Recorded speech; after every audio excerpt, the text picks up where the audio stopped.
Salut tout le monde, j'espère que vous allez bien. Dans cette vidéo du vendredi, je décide de la faire aujourd'hui parce que justement il y a eu plein de faits récents dont je voudrais aborder avec vous et puis ça vous permettra ce week-end de la revisionner cette vidéo afin de mieux préparer vos achats et ventes, vos tradings, vos boursicotages pour la semaine qui vient, sachant que bien sûr il y a eu les résultats d'NVIDIA, les propos de François Bayrou, les propos de la Fed. Et puis, bien sûr, je vais vous parler d'un maximum de valeurs pour que ça soit plus intéressant pour vous, des pépites que j'ai l'habitude de suivre actuellement. Je me suis intéressé également aux actions qui seraient les plus suivies en ce moment en France. Donc ça pourrait vous intéresser parce que sûrement vous suivez quelques-unes de ces valeurs et vous posez des questions, s'il faut investir là-dessus ou non. Bien sûr, n'hésitez pas à vous abonner, à liker, à partager. Ça m'aide pour continuer à garder ma motivation, pour le référencement. Et bien sûr, à commenter, à me donner votre avis en commentaire justement pour que je m'améliore et que je puisse vous diffuser des contenus qui vous intéressent grandement. Voilà, donc je continue directement avec le partage d'écran de ProRealTime sur lequel logiciel sur lequel je fais l'analyse graphique des valeurs du moment. Je vais prendre quelques instants aujourd'hui là en parlant d'Exail Technologies parce qu'elle fait un peu le buzz là, les premières du top SRD avec plus 6,59% comme vous pouvez le voir au moment où je fais la vidéo. Voilà, elle avait ouvert à 106 exactement et puis là elle est à 118 euros. Donc qu'en est-il du potentiel de Exail? Et ben comme je la connais bien vu que je traite pas mal dessus et que je me suis fait pas mal d'oseille, je vous montre voilà une petite mise à jour de Excel. Voilà, Excel elle a explosé début 2025, elle a pris 600% environ depuis le début de l'année. Donc c'est une valeur de défense hein, qui fait tout ce qui est robotisation maritime, donc les drones, etc. Donc voilà, c'est encore d'actualité. Et puis elle surperforme par rapport aux valeurs telles Rheinmetall, Thales, etc. Puisqu'elle a fait plus 600% depuis le début de l'année. C'est considérée comme une small cap hein, d'environ 2 millions ou 2 milliards de capitalisation, excusez-moi, quand les autres à comparer sont deux fois plus grosses en termes de capitalisation. Donc voilà, il y a une grosse résistance à 128, c'est le plus haut historique. Donc voilà, sur du long terme, on a en tendance haussière, hein, voilà, en visant les 128 bien sûr. Mais en ce moment, elle est plutôt neutre, comme vous pouvez le voir ici. Voilà, depuis ses plus hauts début août 2025, voilà, elle oscille entre 106 euros et 118 euros actuellement. On va dire entre 106 et 116 euros exactement. Donc c'est pour ça que là, je ne vous conseille pas de rentrer là-dessus parce qu'elle est trop haute et que en fait, elle vient de combler tout simplement un gap récent. Voilà, le gap qui était ici. Ici, il y avait un gap. Voilà, ici, pardon. Je vous le mets en bleu. Voilà, je la connais par cœur, mais je la regarde surtout sur mon téléphone. Voilà, à peu près ici, il y avait un gap là que je vous mets en bleu. Je vous enlève les bandes de Bollinger parce qu'on voit pas grand-chose. Voilà, ce carré bleu, c'était un gap. Il a été comblé une première fois. Voilà, il a été remis ici. Il a été remis ici. Donc voilà, on vient de le combler à nouveau. Et donc, vous voyez, une résistance décrite à 118, 3. Voilà, il faudra pareil que ça recorrige en fin de journée également. Donc elle aime bien faire le yo-yo. Néanmoins, elle reste forte. Donc prudence sur cette valeur que j'aime beaucoup trader. Ensuite, pour ceux qui me suivent, vous savez que j'ai fait une vidéo avec 20 pépites et j'avais sélectionné des pépites. Donc voilà, là, je vous remets les pépites actuelles. Donc on va les prendre dans l'ordre. Donc Abivax, voilà, Abivax, bon là on est en horaire, donc on va se remettre en journalier. Je ne veux pas me remettre en hebdomadaire, puisqu'en hebdomadaire, voilà, bon, en journalier, vous avez vu, elle est passée de 8 euros à 56 euros, et puis là, elle continue sa phase haussière. Donc voilà, moi je m'étais mis un objectif autour des 75,2. Donc voilà, bon, prudence là-dessus, hein, ça reste des biopharma, donc elles peuvent exploser comme elles peuvent très vite redescendre. Mais là, voilà, la hausse, elle est vraie. Vous voyez, les volumes et l'OBV ont explosé. Donc, elle reste en tendance haussière. Voilà, elle a pris 800% depuis cette journée folle du 23 juillet. Donc, voilà, reste en tendance haussière. Néanmoins, n'allez pas vous imaginer qu'elle atteigne les 100 euros. Donc, voilà, autour des 75 euros, il faudra être prudent. J'enchaîne ensuite avec la même chose, la Mexedia, parce que c'est dans le même thème, c'est une biopharma. Donc vous voyez, le plus haut historique était aux 85 euros, et puis là, elle explose. Donc c'est une PME, un PEA-PME, donc éligible au compte PEA-PME elle aussi. Voilà, prudence là-dessus, parce que voilà, en quelques jours, elle prend des 50%. Donc elle reste en tendance haussière, comme vous pouvez le voir. Néanmoins, voilà, moi je connais quelqu'un à titre personnel qui était rentré dessus autour des 50 euros. Voilà, il n'a pas forcément revendu. Là, vous voyez, faut rester prudent. Donc ça reste haussier, mais voilà, peut-être qu'il faudrait prendre des bénéfices autour des 70-80 € pour cette valeur, sachant que je vous dis, c'est des biotech, des biopharma, donc elles peuvent très très vite redescendre. Vous voyez, c'est une tendance baissière longue et voilà, le plus haut historique, il était de janvier 2022. Je passe ensuite assez vite hein, pour que vous ayez un maximum d'infos, que ça soit pas trop long pour vous. Donc Compagnie des Alpes, c'était une valeur qui m'intéressait également. Voilà, elle était en phase haussière, surtout en hebdomadaire. Puis là, elle corrigeait un peu. Bon, là actuellement, elle bute sur les 22,50 €. On a 22,30 € actuellement. Voilà, je vais enlever ça, ça gêne. Voilà, il y a un support décrit autour des 20 euros, des 20,45 €. Là, je pense qu'il serait prudent d'attendre un peu, de voir ce qui se passe, surtout avec les annonces de François Bayrou, hein. Donc voilà, avec ce fameux vote de confiance début septembre. Vous voyez, la MACD, elle est rouge, la stochastique, elle est plus ou moins neutre, le RSI aussi, l'OBV rebaisse. Donc voilà, il y a un manque de force, il y a un manque de momentum comme voilà, au fin juillet où ça avait explosé. Bah, c'était à la suite des résultats, il me semble, hein, que ça avait donné une impulsion supplémentaire. Donc voilà, si on se remet en hebdomadaire pour donner un ordre d'idée, voilà, la moyenne mobile 10, vous voyez, elle est autour des 21,78 €. Donc voilà, vous pourrez viser par exemple les 21,78 €. Je donne pas de conseils hein, financiers, voilà, c'est juste à viser informative. Voilà, je pense qu'on faudrait peut-être viser ce point-là, là, autour des 21,78 €, voire, non, là, 18 euros, ça reste peu probable. On s'en éloigne vachement de la moyenne mobile 30. Donc voilà, vous voyez, ici, ça peut être pas mal, autour des 20 euros, voire des 21,78 €. J'enchaîne également avec un système, donc c'est le nucléaire. Le nucléaire, ben, voilà, je l'avais en fin juillet, elle m'intéressait pas mal parce qu'elle était en phase haussière. Puis là, bon, là, clairement, ce n'est plus vraiment une pépite. Elle a repassé en phase 4 de Stan Weinstein. Là, on est de nouveau sur une phase 1, donc je vous la recommande pas forcément. Exit Technologies, on vient d'en parler. GL et ventes. GL et ventes, ouais, valeur forte du moment qui a pas mal retracé. Donc voilà, au moment où je l'avais regardé, donc il y a un peu plus d'un mois, voilà, elle a pris 20% depuis que je l'avais repéré à maintenant. Donc GL et ventes, effectivement, voilà, on peut retourner vers les 29,51 ou si on se met en journalier, est-ce qu'il me décrit des supports pour le time? Non. Mais voilà, on peut attendre un retracement autour des 29,51 €. Je ne saurais plus pourquoi j'ai mis ça, mais en tout cas, c'est ce qui me paraît raisonnable. C'était sûrement la moyenne mobile à ce moment-là. Donc, vous voyez, la moyenne mobile 10 en journalier, elle retrace un peu. Donc là, en cette période de troubles politiques, j'attendrai sagement un retour vers 29,50 €, 29,51 € et de voir un peu comment elle se présente pour voir si on peut retourner de nouveau vers les 34 € ou pas. Lizzie, je suis actionnaire de Lizzie, à 47,40 € de PRU, voilà, elle avait explosé, je m'étais mis à peu près par là, il me semble. Et puis là, elle est en train de retracer, puis là, elle rebondit là, à 4% à 45 euros. Ma limite, mon stop loss, entre guillemets, c'était les 43 euros. Elle est pas repassée en dessous des 43 euros, des 42,88 exactement, c'était la valeur du moyen mobile. Donc pour l'instant, je garde. Par contre, effectivement, si de nouveau le momentum se perd autour des 48 euros, bah tant pis, je solderai ma position autour des 48 euros, sachant que je visais au moins les 50 euros, même les 55 euros. Ensuite, j'ai Mexedia, donc ça aussi, j'en ai parlé, donc c'était voilà, dangereux. Nanobiotics, Nanobiotics, ça m'intéresse beaucoup en ce moment parce que voilà, elle était en pleine phase 2, voilà, elle a pris 90% depuis que je l'ai repérée, donc bah, c'est énorme. Et j'avais mis un ordre autour des 7,88 € à une journée, ça s'est pas passé. Et là aujourd'hui, j'avais mis un ordre à 7,80 €, elle a ouvert à 7,81 €, elle est jamais redescendue à 7,80 €. Vous voyez, actuellement, je vous parle, elle est à 7,84 €. Donc peut-être que mon ordre va passer.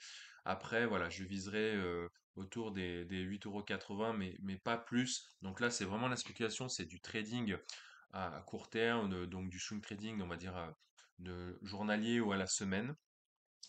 Après, pourquoi je vise pas sur du plus long terme? Parce que c'est une biopharma, tout simplement, un nanobiotics, rien que le nom, bah, faut se méfier. Ensuite, il y avait ma pépite Solar Technologies, donc qui fait partie du DAX. Voilà, je vous avais dit dans une précédente vidéo que tant qu'elle n'avait pas passé les 25 euros franchement, et déjà c'était à peu près par là, donc au cours de ce printemps dernier, eh bien ça servait à rien d'entrer dessus. Ben voilà, on peut le voir en hebdomadaire. Voilà, vous voyez, on est clairement en phase 1 de Stan Weinstein, là c'est plat, là, la courbe bleue, donc c'est la moyenne mobile 30 pour ceux qui connaissent pas. Il est représenté ici dans mes vidéos.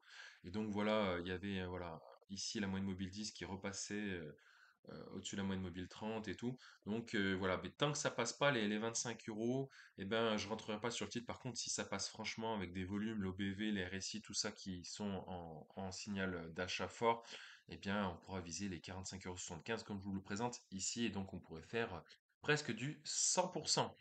SMCP, donc c'est Sandro, entre autres. Voilà, elle a pris 30% depuis que j'avais regardé au début de cet été, là, quand j'avais fait la vidéo sur les 20 pépites. Donc vous voyez, je dis pas que des conneries. Donc elle reste toujours haussière. Néanmoins, voilà, il nous affiche une résistance proche des 7,32 €. Donc effectivement, on peut prendre à peu près 1 € de plus-value sur une valeur à 6,46 €. En journalier, qu'est-ce qu'on pourrait mettre comme point d'entrée intéressant? Eh bien, voilà, il me fiche un support autour des 5,29 €, 5,27 € exactement. Néanmoins, je le trouve un peu trop bas, donc peut-être on peut envisager, voilà, autour des 6 euros, ça peut être un bon point d'entrée pour, comme je vous dis, viser les 7,32 €. Solaria, je suis obligé d'en parler. J'étais rentré dessus à 8,87 €, revendu à 9,48 €. Voilà, suite à l'annonce du rachat d'actions jusqu'à 10%, c'est ma pépite. J'avais mis mon salaire dessus, j'ai reparti avec une belle plus-value. Mais voilà, j'avais un peu peur de me planter et puis j'étais pas patient. Et puis j'avais des frais de courtage sur cette valeur étrangère par Bourse Direct, malheureusement. Ils étaient pas énormes, mais bon, j'avais quelques petits frais, donc ça m'avait un peu incité à vendre. Et puis j'avais découvert Excel entre-temps, donc j'avais envie de m'amuser avec Excel. Et puis vous voyez, je visais 12,50 €, et ben là, elle est à 14,08 €. Donc voilà, si elle continue, et ben direction voilà, les 18,74 €. Donc ouais, je vais peut-être rentrer dessus. J'attendais un retracement autour des 12,50 €. Voilà, parce que les arbres n'ont pas jusqu'au ciel. Et puis il y a régulièrement des petites corrections pour que ça reparte de plus belle. Vous voyez, les volumes, ils sont excellents. Vous voyez, on voit bien la démarcation, on passe du rouge au vert. Donc voilà, sur l'OBV, et les volumes, tout ça, il y avait 44 millions échangés ce jour-là. Là, ça ne m'affiche pas vraiment ici. Bref, parce qu'on est en CBOE, on n'est pas sur la vraie valeur pour être en temps réel, parce que je suis en version gratuite. Sinon, il faudrait que je me mette en différé, voilà, ici pour de 15 minutes.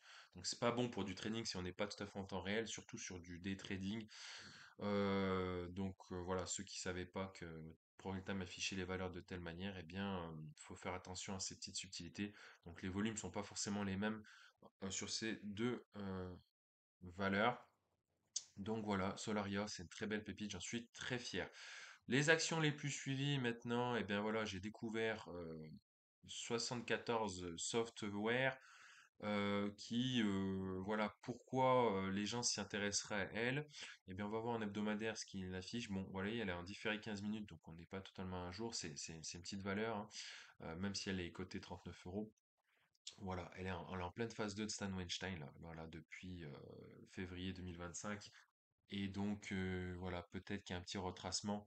Donc, effectivement, si on rentre là-dessus autour des 39,20 €, eh bien, on pourrait éventuellement de nouveau viser les 44,20 €. Je la connais pas plus, donc je vais pas vous en parler, mais au moins je vous la cite pour celles et ceux qui la connaissent. En tout cas, elle est en achat fort apparemment. Il y a Adosia qui, pardon, oui, voilà, qui s'affiche. Est-ce qu'elle est vraiment en phase 2 de San Weinstein? Non, elle est en phase 1. Vous voyez, la moyenne mobile, elle remonte fortement par rapport à la moyenne mobile bleue, qui est de 30 semaines. Donc, effectivement, c'est pas quelque chose, mais il y a quand même une résistance autour des 10,28 €. Donc, pour le moment, moi, ce titre, je vous le déconseille, même si euh, le stochastique, le RSI sont en forme, la MACD et l'OBV. Néanmoins, voilà, si on casse cette résistance, et ben peut-être qu'on pourra viser la prochaine autour des 15 € tout simplement. ADP, Aéroport de Paris, pareil, voilà, les gens s'intéressent parce que justement, comme vous pouvez le voir, l'OBV redevient verte, le RSI est de nouveau positif, etc. Et du coup, vous voyez la moyenne mobile 30 qui est plate, donc on serait sur une phase 1 de Stan Weinstein, eh bien voilà, on est un peu au-dessus, mais elle reste plate, donc pour le moment, on la garde en mémoire. Et puis il y a beaucoup de résistance, donc du coup, c'est pas la meilleure à choisir. Air France KLM, il me semble que c'est sympa. Voilà, Air France KLM, vous voyez, en hebdomadaire, eh bien, voilà, la phase 2 aurait débuté peut-être ici, là, autour de fin juin 2025. Et donc, ben, théoriquement, selon le principe de Stan Weinstein, eh bien, on pourrait rentrer dessus maintenant pour viser la prochaine résistance, voilà, autour des 18,50 €. Mais je vous cache pas que ça va être long. Et avec les annonces de François Bayrou dernièrement, je pense qu'il serait plus judicieux d'attendre le fameux 8 septembre avec ce vote de confiance. Donc là, aujourd'hui, nous sommes le 29 août. Donc il y a encore une dizaine de jours à attendre. Néanmoins, les signaux techniques sont forts en faveur d'Air France. Ensuite, il y a Alstom. Alstom, ça m'inspire pas trop, hein, ça faisait partie de CAC 40. Donc voilà, peut-être, voilà, on vient de repasser au-dessus de la moyenne mobile 30, mais en moins aussi. Donc le signal, il n'est pas encore très fort. Puis elle revient de très loin. Voilà, elle est sortie du CAC 40, il me semble. Puis, vous voyez, il y a une très grosse phase baissière depuis 2022. Donc pour l'instant, je m'intéresse pas à ce titre plus que ça. Atlan, je connais pas. Pareil, ça ferait partie d'une des valeurs les plus vues. Pourquoi ça me l'affiche pas? Si ça me l'affiche. Donc voilà, effectivement, pareil, on est aussi autour de la moyenne mobile 30. Donc je pense que c'est pour ça que les gens commencent à s'intéresser dessus. Rien de plus à dire pour elle. AXA, je suis actionnaire à 39,89 € de PRU. Elle a pas mal corrigé dernièrement suite aux résultats pour ensuite rebondir. Et puis là, suite aux annonces de François Bayrou, elle est redescendue jusqu'à 38,06 € exactement. Donc vous voyez, c'est l'équivalent de la moyenne mobile 50 semaines, sachant que c'est un indicateur dynamique. Voilà, la moyenne mobile 30 est autour des 40,37 €. Donc, tant qu'on casse pas ces 38 euros, voilà, il y a pas de signaux en faveur d'une baisse. Ça reste un actif fort du moment. Voilà, il y a des banquiers là, c'est un actif qui parlerait d'un prix d'entrée autour des 37,50 €. Pour le moment, c'est pas le cas. Donc voilà, celles et ceux qui ont un PRU en dessous de 40 €, pour l'instant, ils sont très bien. Effectivement, ceux qui sont autour des 42 € pourraient éventuellement renforcer entre 38 et 40 €, sachant que je crois qu'elle génère un bon dividende. Et puis voilà, elle est en pleine phase haussière sur du l'hebdo, donc pour l'instant, la tendance, elle n'est pas du tout retournée, elle est toujours en tendance haussière. Evans, c'est ALD, l'ancienne ALD, donc la société de leasing automobile. Bon, qui dit automobile dit secteur faible du moment, hein, avec les Stellantis, Renault et compagnie. J'en ai déjà parlé plusieurs fois dans mes vidéos précédentes. Donc vous voyez, elle débuterait une phase 2 de Stan Weinstein depuis début 2025. Et voilà, elle a touché la moyenne mobile 10 semaines. C'est pour ça, je pense que les gens là s'intéressent à elle parce qu'il y a des stop loss qui ont été déclenchés. Et peut-être que c'est des opportunités d'achat. En tout cas, celles et ceux qui s'intéressent à Evans, voilà, elle cote actuellement 9,35 € et la prochaine résistance hebdomadaire se retourne des 10,63 €. Ensuite, Selectis, je ne connais pas. Selectis, voilà, elle débuterait peut-être, je dis bien peut-être, une phase 2. Pour moi, on est encore en phase 1. Voilà, il y a cette grosse distance autour des 3,33 €. Elle cote actuellement 2,28 €. Donc, ceux qui aiment faire du day trading, ceux qui aiment bien spéculer, eh bien, voilà, il y a des risques à prendre effectivement pour faire peut-être du 30% entre 2,28 € et 3,30 €. Je laisse ça aux professionnels du trading.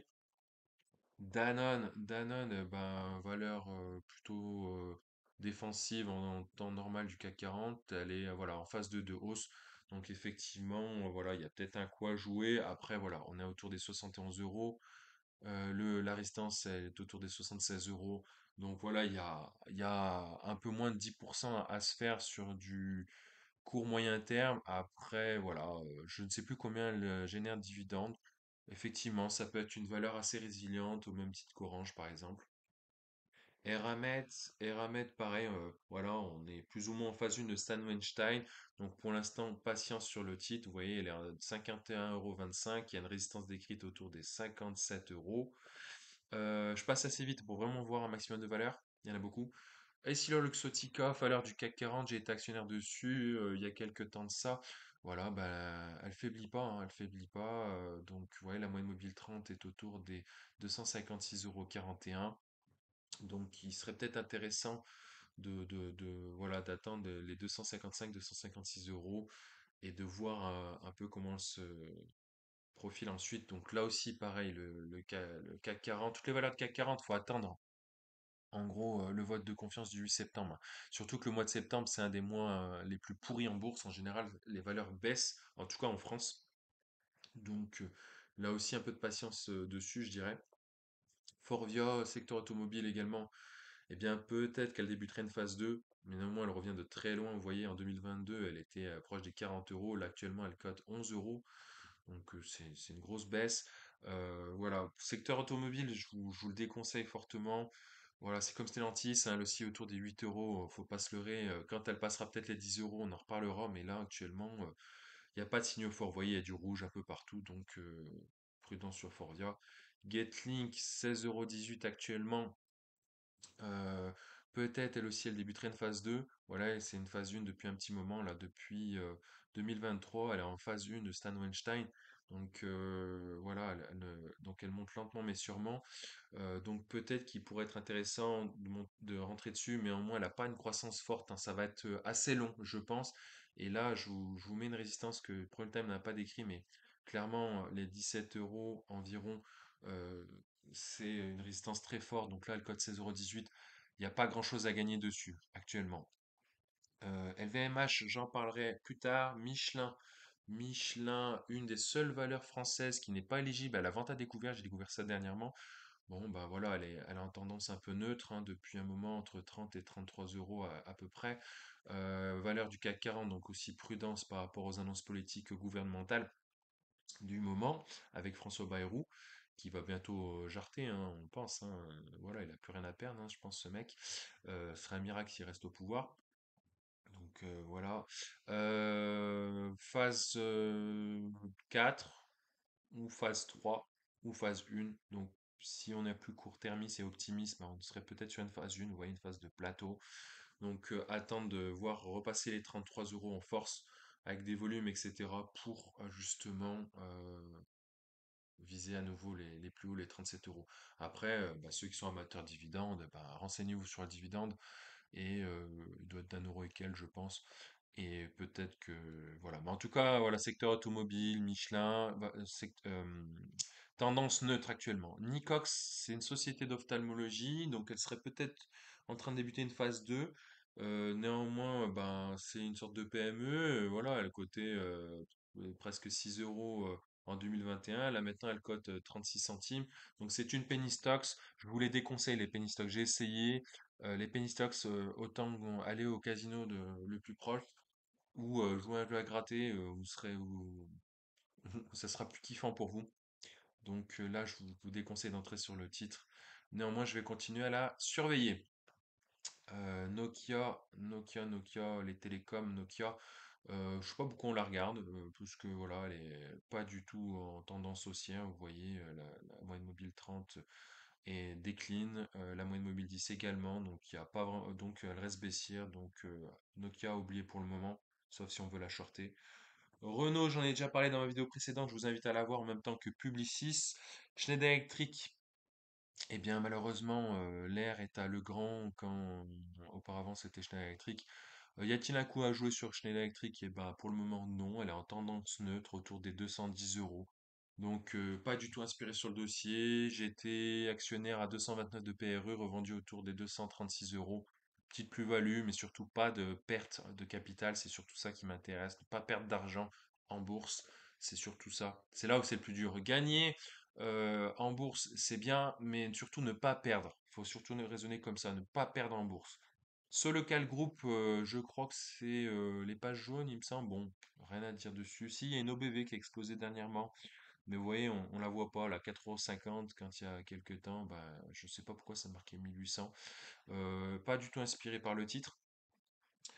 Technip Energy, j'étais dessus en début 2023 autour des 20 €, mais après il y avait une polémique par rapport aux Russes, l'approvisionnement d'énergie chez les Russes, donc voilà, mais en tout cas, bah, j'y connaissais rien en bourse à ce moment-là quand elle cotait à peu près 20 € et donc là 2023 voilà septembre 2023 puis vous voyez elle était en tendance neutre et puis elle a explosé fin 2024 passant des 22 € à 39,64 €.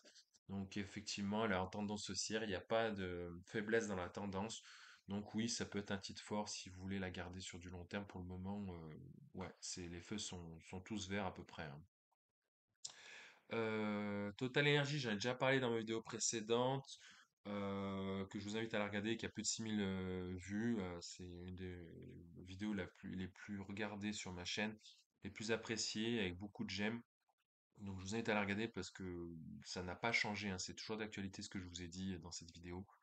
Valeo, toujours équipementier automobile comme Forvia, bah, peut-être qu'elle débuterait une phase 2.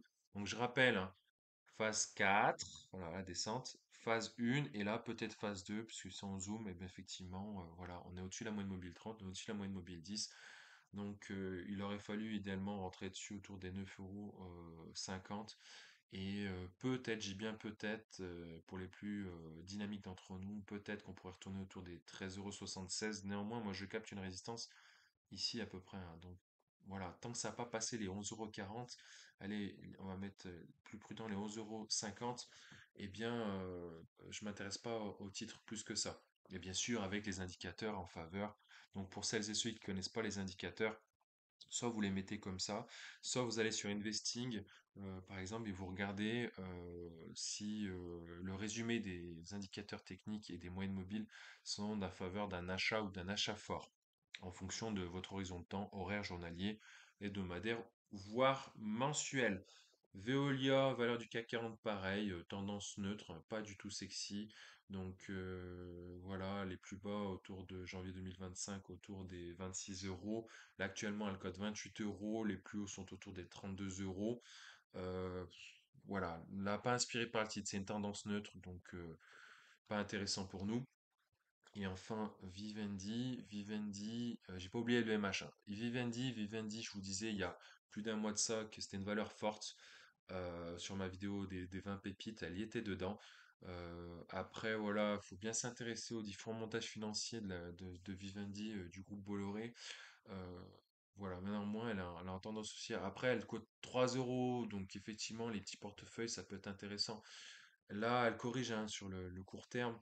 Donc voilà, tant qu'elle passe pas en dessous des 2,90 €, voilà, ça pourrait être intéressant pour viser plus haut. Néanmoins, je vous dis, aidez-vous également des indicateurs d'investing si vous n'êtes pas devant la vidéo à ce moment-là et si vous n'êtes pas bon en bourse, enfin, ça vous passionne pas plus que ça. Voilà, il y a un support décrit autour des 3 euros.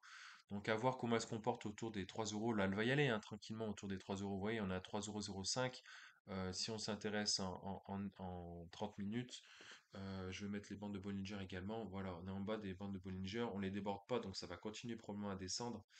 Voilà, le support décrit autour des 3,003 comme vous voyez affiché. Voilà, tendance baissière. Donc attendez potentiellement voilà, un aplatissement de la tendance, voire un retournement de la tendance. Vous voyez, on est en zone de survente, donc au niveau du RSI, c'est pas bon du tout. La stochastique aussi. La MACD, elle est clairement négative. Et l'OBV également. Les volumes sont faibles. Donc là, à court terme, soyez patient sur Vivendi. Et je retourne sur la fameuse LVMH parce que les gens sont sûrement en train de me tailler en me disant oui, t'as dit qu'il fallait vendre LVMH, nanana. Donc je me remets en hebdomadaire. En hebdomadaire, on était en phase 4 depuis été 2023. On est toujours en phase 4 parce que vous voyez le trait bleu, la moyenne mobile 30 semaines, je le répète, elle est toujours baissière. On est toujours dans ce canal baissier orange que je vous ai représenté.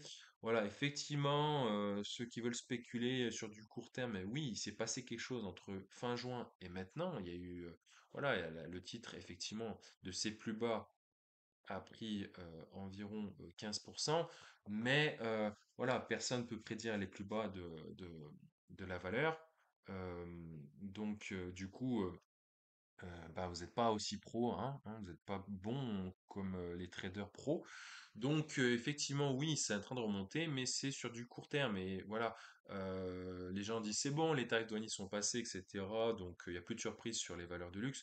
C'est faux. Il y a aussi la manipulation boursière concernant le CAC 40. Je rappelle que LVMH, Total, Hermès sont des titres forts du CAC 40, des titres lourds du CAC 40, des poids lourds du CAC 40. Donc, si on veut jouer sur le CAC 40, eh ben, il suffit de jouer sur les titres tels Total, LVMH et Hermès pour faire baisser ou monter le CAC 40.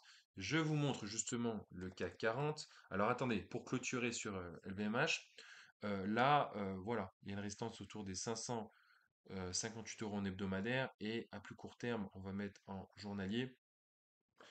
Pareil, ils mettent la même chose, mais néanmoins, moi je la vois, la résistance, elle est là pour moi, ici. Voilà. Donc, en gros, celles et ceux qui sont rentrés sous les 500 euros et qui veulent être prudents, bah, revendez autour des 530 euros. Vous empêcherez une belle petite plus-value de l'ordre de 30 euros pour une action à 500 balles. Euh, voilà, parce que c'est pas encore fini l'histoire avec la Chine, le luxe n'a pas été relancé, le CAC 40 est en tendance neutre, comme on va le voir maintenant. Euh, je vous le montre tout de suite si l'ordinateur veut bien me le montrer. Voilà, le CAC 40, faut pas se leurrer. Le CAC 40, il oscille entre 7500 points et 7955 points. Je vous le répète, ça fait des mois que je vous le dis. Vous voyez, voilà, dès que ça se rapproche des 8000 points, paf, ça recorrige. Donc on met ça sur le compte de François Bayrou. Néanmoins, la saisonnalité, elle est là. On est sur le mois de septembre bientôt. Donc, il y a fort à parier que ça retourne à la baisse, voilà, surtout que ben, au niveau politique et économique, il n'y a pas d'éléments forts pour dire il y a une reprise de l'économie, c'est bon, il y a de la croissance, etc. Donc, ça va retourner probablement autour des 7500 points. Donc, la plupart des titres forts vont baisser autour des 7500 points. Et là, peut-être qu'il faudra rentrer sur du LVMH ou du Hermès, voire du Total, quand on sera autour des 7500 points pour viser à nouveau les 8000 points et profiter de la hausse éventuelle sur ces titres. Et enfin, je terminerai sur Nvidia, valeur forte du moment, qui a publié ses résultats il y a 2 jours. Donc voilà, qui est aussi autour des 180 dollars. Vous voyez, 180 dollars 17 actuellement en préouverture. Donc, vous voyez, elle est clairement en phase 2 de San Weinstein. Donc, si on était bon bourse, si on s'était intéressé plus tôt à la bourse, eh bien, en 2023, voilà, en janvier 2023, il y avait le début de la phase 2 sur Nvidia. On aurait pu le voir si on avait regardé ces indicateurs techniques avant même que les médias se mettent à en parler. Voilà, avec l'ère de l'IA, bien sûr, des puces Nvidia performantes. Donc là, actuellement, 4 milliards, 4000 milliards de capitalisation sur Nvidia, c'est trop élevé au niveau fondamental, etc. Néanmoins, reste un engouement sur Nvidia. Vous voyez, l'OBV en hebdomadaire continue de monter lentement mais sûrement. Le RSI également. La stochastique reste en surachat. Donc effectivement, surachat, c'est bien et pas bien. C'est bien parce que c'est un signal d'achat. Et en même temps, surachat, ça pourrait évoquer que c'est trop haut comme valorisation et donc ça aurait tendance à rebaisser. Qu'en est-il actuellement en journalier pour celles et ceux qui s'intéressent à Nvidia de plus près? Oui, on pourrait envisager un retour vers les 170 euros déjà, 170 dollars, pardon. Et là, ben, il y a peut-être même un retour décrit par Point Time autour des 150 dollars. Donc, ben, si ça redescend, ben, effectivement, ça pourrait être les soldes, hein, autour des 150 dollars. Je pense que là, celles et ceux qui voudraient entrer sur du Nvidia, faudrait pas tergiverser parce que le retour aux 90 dollars, je pense qu'on peut l'oublier à court moyen terme. Et enfin, le S&P 500. S&P 500, voilà, pour comparer, le S&P 500, eh ben, en hebdomadaire, ça reste voilà, une phase 2 depuis un moment, depuis pareil, depuis voilà, début 2023, on est en phase haussière en hebdomadaire, phase 2 de San Weinstein, donc une vraie phase de croissance, même avec l'annonce des tarifs douaniers le jour de la libération en avril dernier. Donc vous voyez, il n'y a pas de remise en cause de la tendance. Donc les gens qui disent le S&P est trop haut, ben, d'un point de vue technique, euh, il ne faiblit pas. Vous voyez, il est toujours dans ce canal rouge que je vous ai représenté. Donc vous voyez, la bande de Bollinger marque 7727 points. Donc je ne serais pas surpris si en fin d'année on clôture autour des 7700 points sur le S&P 500. C'est la fin de cette vidéo. N'hésitez pas bien sûr à vous abonner, à liker, à partager ce contenu pour le référencement, à commenter, à me dire ce que vous en avez pensé, à me mentionner des valeurs si vous souhaitez qu'elles soient interprétées ou différents sujets politiques, économiques, voire de la santé pour celles et ceux qui s'intéressent à la médecine puisque je suis médecin. Et puis je vous dis à plus pour de nouvelles aventures. Ciao ciao.